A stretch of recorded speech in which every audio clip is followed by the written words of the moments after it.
We're taking a bow as we welcome you back to, yes, our all new, brand spanking new studios. But we're having a conversation that affects you and affects me, affects all of us. It's all about the connectivity issues we faced in recent times. And joining us for a conversation on that, on the back of the National Communications Authority saying they'll need about 5 weeks. Of course, this is a global event. We have joining the conversation Desmond Israel. He's a lawyer and information security and data privacy practitioner. He joins the conversation. We have others that will raise along the line to join the conversation as well. Desmond, good morning. You may have to unmute, Desmond. Yeah. Good morning. I got you, Akabu. How are you? I am very well. I don't know whether you know that we go way back, especially to do with Robert, but that's a conversation we'll have off air. It's good to have you join the conversation this morning. Before you get into your slides, what is your appreciation of this problem and how we've dealt with it in Ghana? All right. Okay. So I think, first of all, if you look at it in the grand scheme of things and with the probably resources available to us, we have taken it by the timing that we can. But the argument also holds that maybe we could have also looked at things differently, especially in terms of how well we probably would have prepared for this, if we are taking maybe certain steps earlier in time. But it's an event that we did not anticipate. Are you suggesting we got caught pants down on this one? Pants down. Maybe as the event happened, it's probably exposed us in terms of our backbone to a critical information infrastructure. Our Cybersecurity Act is quite clear that these systems that support, essentials for economic activities, national security and social well-being, need to be up. We didn't write these laws. So clearly from the regulatory point of view, with all the regulatory stakeholders in place, one would have asked that, okay, what was our fallback plan? I've heard arguments that, but we did have redundancy. We have 5 cables coming in and 4 is damaged. The other question is, how did we pick all our cables from a single landing site? Someone would discuss investment and whether we had the resources to put in place to kind of like duplicate sites or take alternatives. But that is where the issue is. That is where, as a country, we should be asking ourselves whether indeed we did prepare for these in the first place, or whether we've given these the critical, essential attention that it requires. I mean, I can use the US as an example, even though it's a much stronger economic power. In 2022, I guess, when the issue happened in Tonga, and in this time it was an earthquake and a volcanic eruption. So it cut off the island of Tonga from world communication. And that's when the US realized that, hey, we need to pay attention to this. We need to relook at how we are structuring, our cable access, landing sites, and the rest. So it's not like an event that people don't know had happened before. It happened in Egypt, where someone actually dived deep down there and cut off the fiber cable. So yeah, the world is aware of these things, and to be prepared to it means you should have foresight that this is a potential that can happen. You cannot for any reason say that, okay, we are okay, all these cables are coming from the same spot, they are hitting us at the same spot, we are fine, we have 4 cables, what could go wrong? 1 can go off, we could have 3 more. Today, 4 is down, and you have 1 supporting, probably part of the infrastructure for communication and information sharing. And I need not be the one to say, but these cables across the world, right, apparently about 1,000 and about 36 of the landing sites in the entire world, and over 480 cables, under the sea, that is supporting 99% of the world's transaction. So it's not for me to say, it is for industry, the country, to realize that our lives at some point depends on this. Right. And we are required to give it a much broader, much more serious attention than probably we've given it all this while. That's not to say that people who have invested into this space have not done the appropriate thing, or the regulators have gone to sleep. This is an incident in time. And the question we are all asking ourselves is, did we prepare enough for this? Did we forecast enough for this? You and I know the answer. It's not for me to say. It is pretty clear. Well, Banks you are cut are the off. specialist. I mean, you can tell us because listen, it appears we did not have all the boxes ticked. We didn't expect this. And some have even suggested that, look, I was just saying this morning, what if this had happened in the course of election 2024? Do you get it? That's How a would we have disaster. dealt with it? Information flow, even for the use of biometric devices, communicating votes and all, it could have been catastrophic, you know? So maybe it is good this is happening now, but it also exposes certain chinks in our data management armor, doesn't it? It does. It does. I absolutely agree with you. And I think you threw it more at me when you even used the case study of an election. That would have been a disaster. And I'm waiting for, different thought process to tell me that, oh, Desmond, you are wrong on this one. It couldn't have been that worse. That would have been a disaster. As we speak today, international remittances, financial reconciliation, people's online jobs, teleworking, remote connectivity, even family and social connections, influencers who are using some of these platforms to do their work have been heavily impacted. People are scrambling to jump onto the next available connectivity so they are able to get in there. I think that is the core of it. And let me throw this one in there. Is this not also challenging our quest for digitalization? It is, because the backbone of digitalization, indeed, is infrastructure.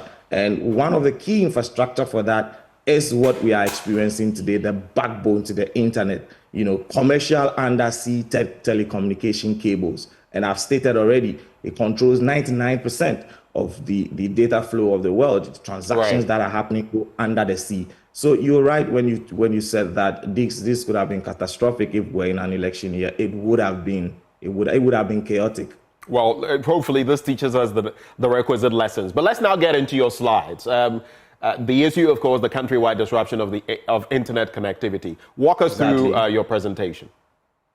Right. So what you have there is basically trying to bring our listeners to the real issues, so we don't have conversations in conjecture. So as you rightly say, we have a disruption of internet connectivity. So the question is, how did this come about? The suspicion is that we are dealing with a cable fault, which could be a damaged or a malformed cable. The cable in question is commercial undersea telecommunication cables. So they run under the deep sea and they come up to the coast. So the potential here is it could be a natural disaster, maybe an earthquake or landslides or rock slides. The coast of Abidjan, where these issues happening, is actually known for some of these landslides. So my deep internal connection says that it's possible it's a natural disaster. I'm not too sure about that. But it could also be a human activity, i.e. fishing, anchoring, or maybe dredging. And then we have what they call the fish bites, which is usually about shark attacks. And then bad actors. This could actually be a terrorist attack if it's established. Like the one you mentioned in Egypt. But when you say, for example, the human activity, so you're saying that a ship's anchor, for example, could mistakenly get that low, and when it's being pulled up, it could affect the cables, right? Yes, exactly. That's the plausibilities. There's no qualms about that. I'll show you another slide where the U.S. Congress, through their congressional research, has actually presented the statistics. And this image you are seeing is also coming from the Congressional Research Service of the United States. I mean, they actually do the background research in technology and then advise Congress on policy directions and the rest. So this is quite authoritative. So just for our viewers to know that this is what we're dealing with. This is the structure of an undersea telecommunication system. So on our left, we can consider it to be the Abidjan side of things. And then on our right, you can consider it to be the Accra side of things. In between it is that black cable that is running under the sea. Okay. So at each point, you have what they call the beach manhole, which is where termination happens. So termination is when the cable gets to its point of interconnection between the capacity builders and then the carriers. So the undersea cable owners are who we call the capacity builders. And then people like MTN and our main ones and the rest, they are what we call the carriers. So they kind of like move along with the data to come into the inland. There's a landing station there which hosts like a network device for channeling, and then power, and then the network management. And then it goes into what they call the point of presence, where you actually get the distribution through our fiber cables. And then telecoms people will be using the terminology last mile. Between the trunk and when it gets to you in your home, you have the telecoms in between, then that becomes your last mile. So this is a vivid understanding of what we have happening. So a landslide or a rock slide that happened on the landing station site of Abidjan could easily affect communication. And that is what the suspicion is. In the same way, if it was a terrorist attack, in the same way, if it was a human activity like fishing or dredging, and if it's a low bed and it affects the cable, it could just create a wear and tear on the cables. Let me just move on to the next slide. What's the probability that this could happen? I threw in this myself. So let's look at the 10-year period. Now, in the event where we have optimal conditions, so for instance, minimal environmental risk, and then we are doing careful maintenance, this could happen 1 in 1,000. Once in 1,000 times. Once in 1,000 times, exactly. So just for our listeners to know that it's a world event, but there are certain risk calculations attached to it. So that's like 0.1, because 1 in 100 is 1%. So that would be like 0.1%, something like that. Excellent math. That's perfect.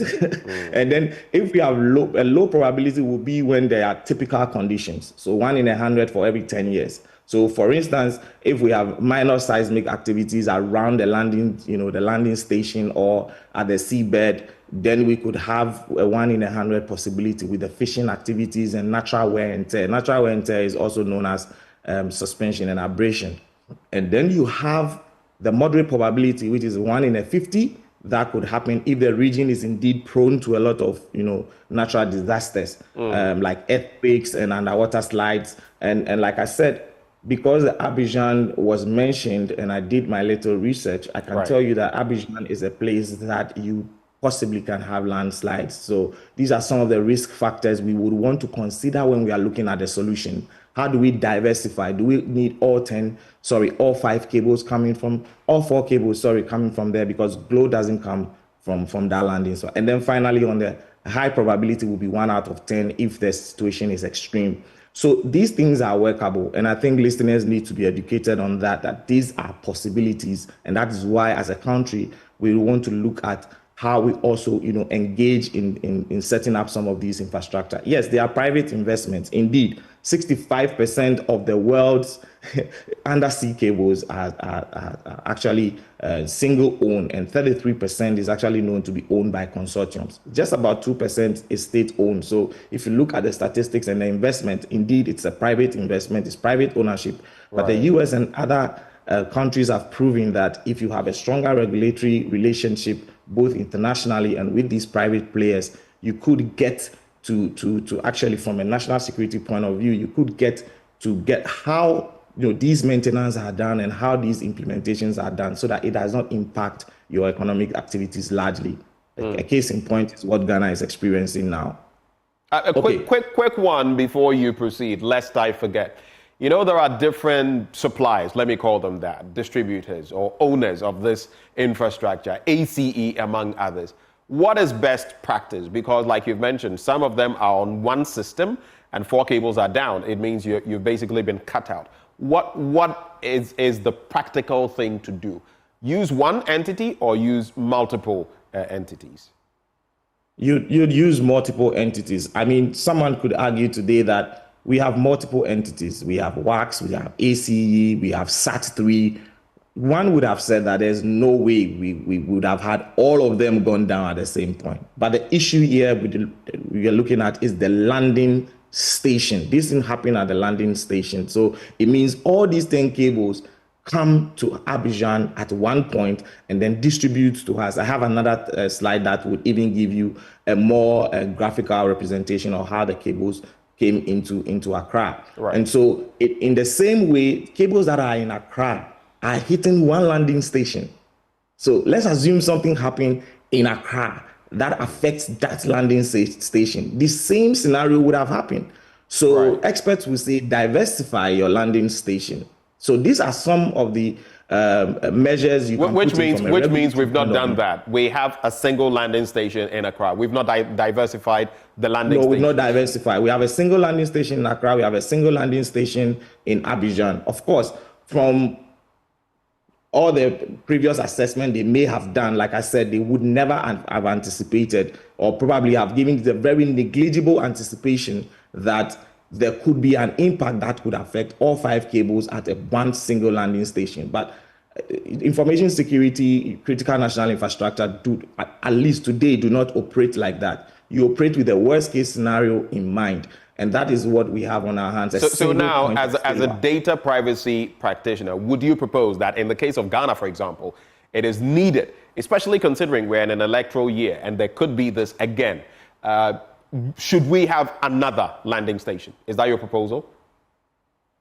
We should diversify. In fact, on my last slide, I have a number of proposals. I have a short term, the medium term, and the long term.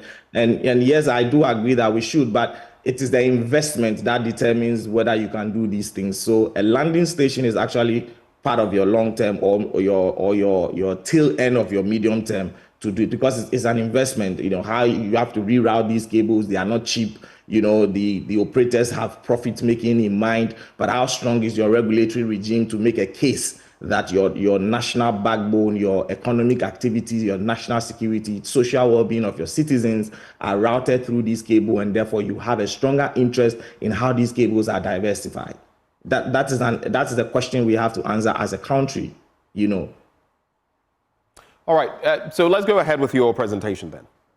Okay, so this is where I just give a breakdown, again, using a congressional research. I just give a breakdown of the possibility of cable faults. So I'll just move on from there because we'll explain it. But it's interesting to know that 40% of the issues that happened between 1959 and sometime, check my dates, well, 2021 has to do with phishing activities. So we move on from here. So how is Ghana affected? I think this is where everybody is probably more interested. So we have 5 of these cables coming in and giving us capacity through the carriers. And then we have 3 WAX, ACE, and main one, and then Glow. These are the cables. But 4 out of the 5 are all down, except Glow 1, okay? And Glow is not affected because Glow is not coming through the Abidjan landing station. Glow is a cable that comes all the way from the United Kingdom to Accra and then splits to Lagos. And the reports, from some of the very credible sources is saying that this is a potential natural disaster, an act of God. So underwater rock slide may have affected this, but these are yet to be confirmed. So in-house, it is only 80, formerly Airtel Tigo, they are the only ones who have a capacity from the last mile coming in because Glow 1 is not affected. Now, this is Telegeography. It's one of the authoritative sources when it comes to speaking about undersea cables. At least viewers could see from my right, below right, you could see the country stated there is Accra. The cables that are coming in are 5, the original 5 that I mentioned, which is Africa Coast to Europe, the ACE, Glow 1, main one, and then SAT3, WAX, and then WAX itself. But at the top, you will see a 2024 cable, which is not typically mentioned. This is the to Africa. This cable is coming all the way from the end coast of the United Kingdom and is hitting us. It is a cable that was originally laid by Facebook and some of its members in this consortium. And some people are making a case that it could even be the reason why Facebook is kind of streaming well. But I think there's more technical discussions to that as to whether any of the carriers is picking that. I'm not too sure. But this is the structure that we have. All the lines that we see on our screen on my immediate left are the cables and where they are coming in and how they get in. So you can see that Accra, Ghana down there receives a number of these cables which have been legend with different colors. And that's the situation that we have in terms of the cabling. So let's talk about what happened. So on the 14th of March, we have this report from NetBlocks. NetBlocks is one of the organizations that is monitoring the use of the internet and making sure about net neutrality and internet access and internet blackouts and the rest. So this pretty much fell into their domain, and they are an authority on the subject. So they gave us this chart. So you guys can see that we have different levels of impact when the cables went down, depending on who is connected to the landing site. You could see Abidjan suffered it severely. That's because that's their landing site and that's their landing station, and the impact was right there. And then Ghana comes in somewhere along the line where our impact was hit by 20% to 24%. So that's what we're getting in terms of connectivity that was coming into the country. So clearly, we've been affected. This may change over time because it's been 4 days now. I haven't seen the new post from NetBlocks concerning the statistics on the capacity that we are getting. But if this is anything to go by, then clearly this is why Ghanaians are suffering connectivity issues as we speak now. I think I can just wrap up with my way forward, and then maybe I can now take your questions. Go ahead. So briefly on that, so we can make tracks. Right, sure. Thank you. So here you are with. I have 3 options that I put there. So in my short term, I'm looking at what they call pooling or peering.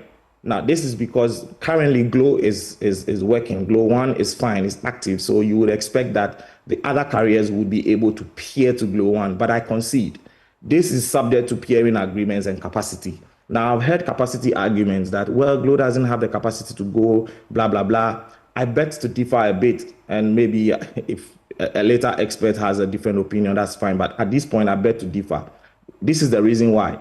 Glo carries a 2.5 terabits per second, and it splits between just Ghana and Accra, right? The total capacity of the 4 cables that we are talking about is approximately 6 terabits per second. And according to telegeography, the amount of inbound bandwidth that has been coming into Ghana as at 2020, and if within the 4 years it's changed capacity, then that's fine, is 1 terabyte. So my guess is this: Glo would have enough capacity for peering to be done amongst service providers for us to achieve these things. I'll tell you why peering is important. If you look at some of the regulatory suggestions that have been made over time, peering is one of the best practices that has been put forth on the table by people like the ITU. But before I get there, the second option is for us to fix this ASAP within the 5 weeks. We can discuss that based on questions that you are going to ask me. And then the medium term, my proposal is this. And I know a lot of experts have discussed that. We need to have our own internal local, what they call internet protocol exchange, and have what they call hosted data centers, enough to have content distribution networks. These will allow us to host some of the internet connection in terms of content, right? Like your Facebook, your Google, and the rest. We'll host them in country. It's called caching, and it will reduce the amount of time or access we need on international connection. It indeed would be a very good backbone when it comes to issues like this. Another medium-term requirement that I would say is that we should encourage the provisioning of alternative sources like satellite services. People have spoken about Starlink and the rest. This is something we really need to pay attention to. Even if we don't want Starlink, we need to look at alternative service provisioning.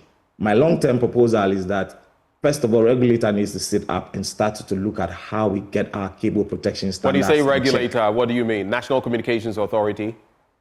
Yes, without any doubt of who the regulator is. It's the NCA. The NCA must come in clear with all the other government functionaries, look at it from a national security point of view, and ascertain what is going to be our cable protection standards. What is the protection zone? What are the special separations that we need?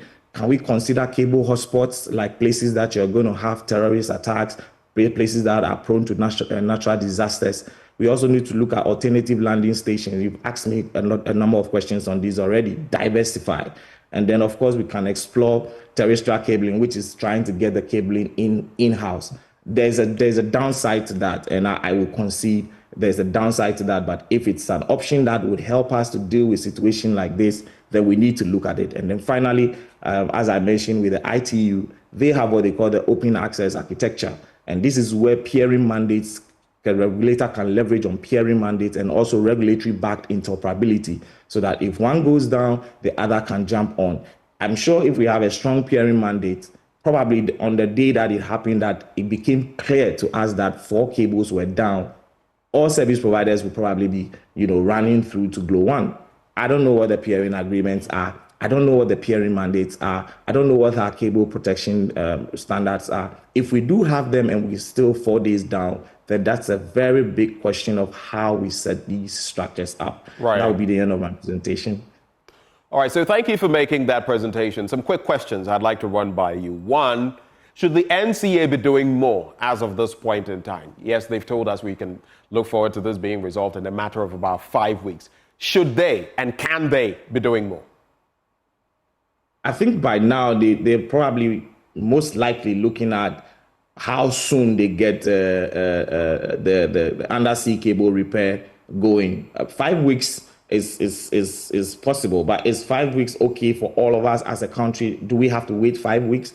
I think probably they should also be hammering on the pooling and peering. Maybe they are doing that. I don't work inside the NCA, so I will not be able to say if it's something they are doing. But if it's not something they are doing, then I will not understand why that is not being done. We have a national issue. This is a cyber incident, actually. It's not a cyber attack, but it's a cyber incident because your critical information infrastructure is leveraged on this backbone. Yes, and you are down. It's absolute disruption. People are not getting access, or you have terrible access. If you make these admissions, then the regulator must step in and say that. Hello, Desmond. But then the complexity of, okay, what's the peering agreement? Is there a peering mandate? Am I supposed to allow somebody to come through my wire? What are the implications? People might also be taking advantage to discuss profits, right? Who's going to pay me if I merge you on? If we have done these structures well, probably the upstream, as in these capacity holders, may have enough reason to allow some level of peering mandates to happen in such a situation. I mean, no country wants to come to its knees because infrastructure is managed by private owners. Not at all. All right, so that's one solution, and more pointers to what the NCA could be doing to alleviate our situation. But I have this interesting picture. Consider LEOs, lower Earth orbit satellites. I remember sometime, was it last year or so, Rwanda, had a satellite launched and all of that. That could be a cheaper, more efficient, more effective way of latching onto by way of communications. We wouldn't be facing what we are now if we had that. And it's a cheaper option. What do you know about that? And why do you think we are not even tapping into that? Again, I think the biggest problem of Ghana has always been investment. And we try to shy away from having that conversation. We spend on a lot of things. And forgive me if I say we even spend on things that are useless, things that don't even bring any value to the country in the long term. How many wastes have we not been able to outline over the years? Easy for me to say. Everybody knows this. We need to sit down and start to assess our investments into some of these things. LOEs are good. They can even just be the backbone of some of our alternative communication and support. Right. The NCA laws are quite clear on who gives license and who does what. Government is in charge. If government wants to set up an entity to be able to do this, so be it. But, experts would ask me questions like, have you seen Vodafone? Is that not Ghana Telecom? Was it not a government investment? So it goes back to, are you able to manage these things on your own? We should be able to hold some of these things. This is a wake-up call. I mean, there's no other way else to say it. It is a wake-up call. LEOs lower orbit satellites are great, depending on how we want to look at it. Where do we want to plug it into the grand scheme of things? What do we want to own as a country? What do we want to cherish? What do we want to say if things go bad as Ghana, we would still be able to survive. And holding you briefly there, I believe that is where the devil is, because we want to outsource everything. So you look, for example, at AT. Yes, well, now we have a local, content on that. For a long time, that wasn't the case. You look at Telecel, what used to be Vodafone, and we have 30% stake in it. But generally, when it comes to telecommunications, if something were to happen right now and they were to say, we are packing our bags and we're leaving, we'll be crippled. So investing in critical information infrastructure. What should this teach us moving forward? Beyond the landing sites and all of that, what should this really teach us? Stronger regulatory regime, which has a national interest focus. And I'm not going to say anything more. Stronger regulatory regime, which has the national interest focus. The United States did it. They came up with a number of things. I actually wrote down a few things. I know it's not the center of the conversation, but probably these will came up and it did. the U.S. went into what they call a review of ownership interest. And it has nothing to do with the U.S. putting money in there. It has everything for the U.S. to say, our lives depend on what you're going to do as a private investor, and this is the best way forward. The U.S. did it. They also went into what they call restricted untrusted equipment use. Equipments that are out of date, that are put at landing sites that could create problems for them. They ensure that these things were removed. They also ensure that in case a landing station becomes an adversary, they were not going to be affected. So let me ask you a more controversial question. If Cote d'Ivoire should go rogue on us tomorrow, and don't tell me it wouldn't happen, because we don't know what happens in the future. But if Cote d'Ivoire goes rogue on us in the future, four of your undersea cables lands there. Didn't we have an arbitration with them over seabed? We did, and that came to mind when you started talking. But even imagine this. Yes. We've had a lot of coup d'etats in the sub-region, God forbid. But let's say some country where we have these landing sites, right, they are affected. And the military says, you know what, you people, you've not been acting nice to us. So we're going to truncate what then happens to us? You know, and that is why I mentioned the U.S. scenario. And I can't give you a better scenario. I'm here. I'm doing my research here. They have best case scenarios. They have best practices. I can only leverage on that. Right. It might take us a while to get there, but I'm saying that the thing that I have figured out is there is a stronger regulatory regime with a national interest focus. Oh, wow. It has nothing to do with private investors owning everything and deciding how it's going to happen. Right. If you own an infrastructure which has the life of citizens sitting on it, you don't have a say alone. And that's a fact. All right. Well, I guess there's a whole lot more we can do, NCA and everything in between. Desmond, thank you so much for joining the conversation. And that has been our conversation with Desmond Israel. He's a lawyer and information security and data privacy practitioner. But let's look at this. We've mentioned elections, for example. Let's broaden the spectrum and look at the implications on national security. Joining us now, we have Sam Jatta George. He's Member of Parliament, Ningo Pram Pram, and a Member of Parliament's Communications Committee. Mr. George, good morning. Good morning, Benjamin. Good morning to your viewers. It's good to have you. How have you received all of this that has been happening? Lack of internet connectivity. At some point, even voice calls were impacted. At a point, even text messages wouldn't go. How have you fared over these last few days? Well, it's unfortunate, but we have to say the chickens have come home to roost. We've been talking about poor regulatory framework and a lack of focus on the main critical national information infrastructure in the country. And people had said we were doing politics with it.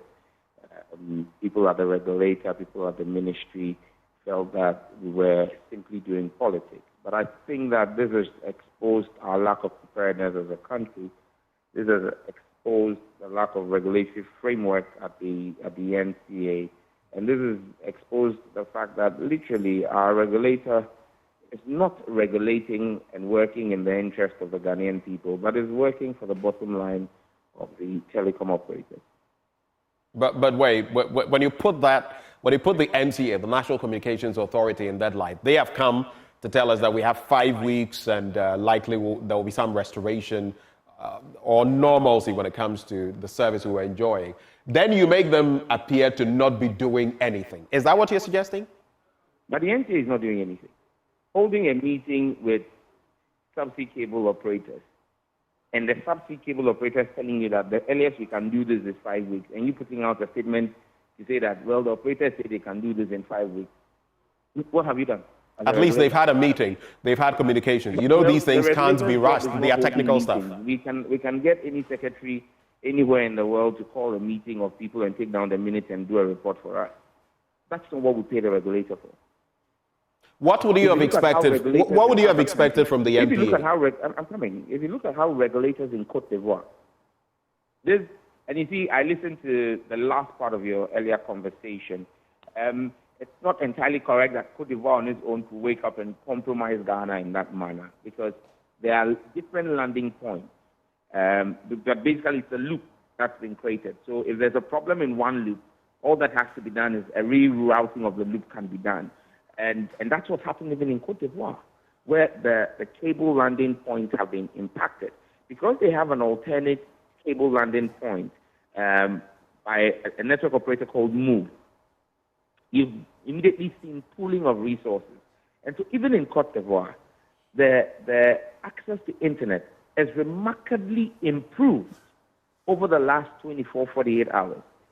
Comparing that to Ghana, there is no improvement. The regulator is just telling us that, well, the guy says it's going to take 5 weeks, so we have to wait. You don't see any directive from the NCA.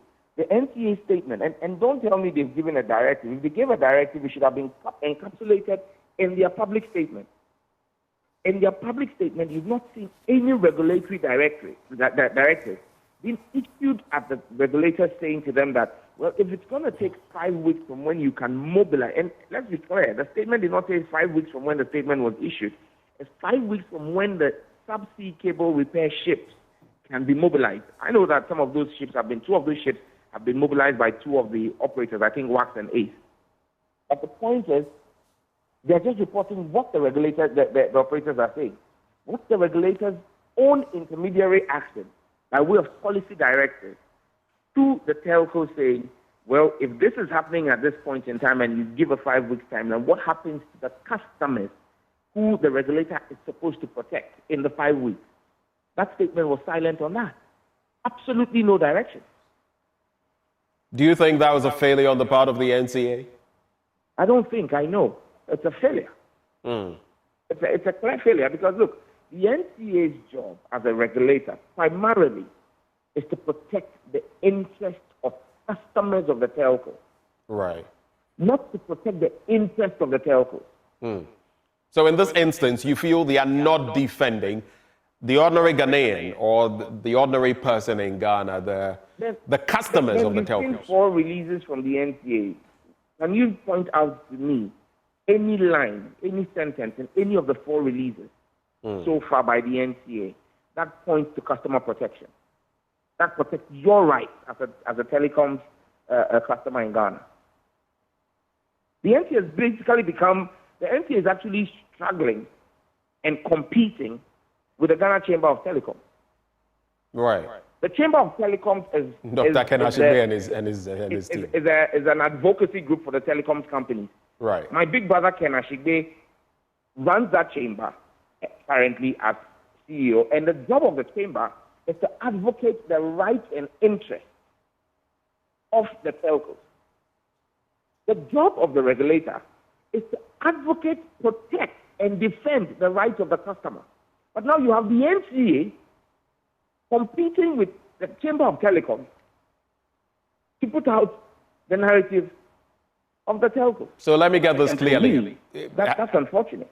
Has the NCA failed in that regard, in protecting our interests?